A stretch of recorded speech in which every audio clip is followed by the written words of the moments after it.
We've got a Fox Business alert. The president responded to a question on his nomination of Kevin Warsh as Fed chair. Listen.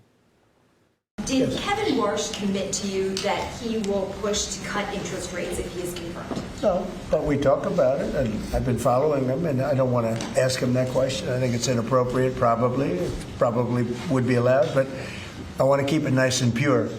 But he certainly wants to cut rates. I've been watching him for a long time.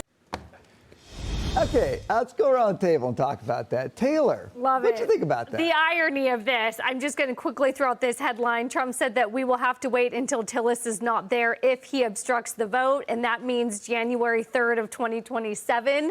So Tillis could be in all year. I don't know if that's a real timeline. I'm just letting you know that's what Trump also said. Dagan.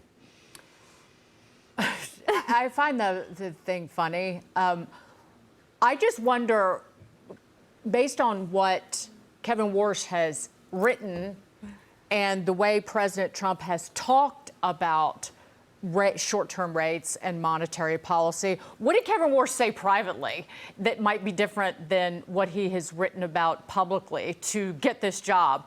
I kind of jest, but I'm interested to see how this plays out, because we're at a very critical juncture in terms of confidence in our money, in the greenback, and foreign investors are not going to want to lend trillions of dollars to the United States in the form of buying our bonds if they believe that we use money and our whole monetary system as a short-term political tool. There is too much risk in that.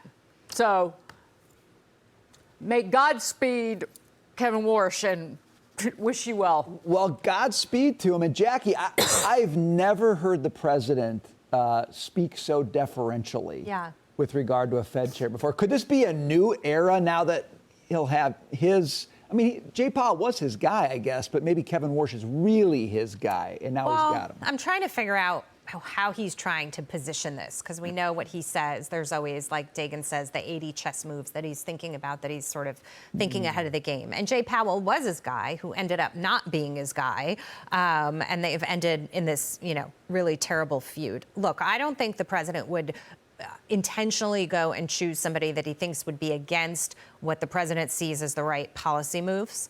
And so I do think that whether it's behind the scenes in their conversations, he gets an indication that Warsh will be on his side with respect to his vision. But what he's putting out there is trying to make it look like I care about independence.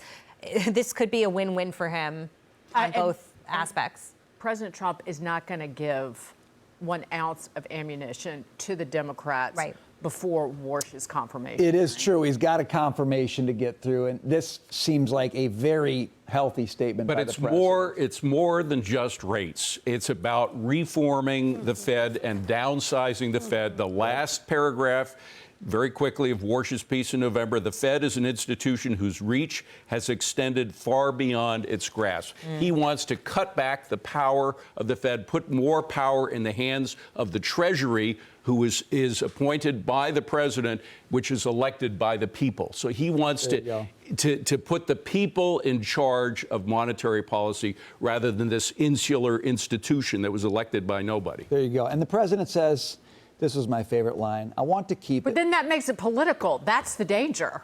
That's my whole point. That does make is that that you put the confidence in our money at risk if you think that it's being manipulated based on political whims in midterm elections. But it has been manipulated by political whims for decades. That's the problem. Now, here's the it claims to be independent, but it's not. Here's the great news.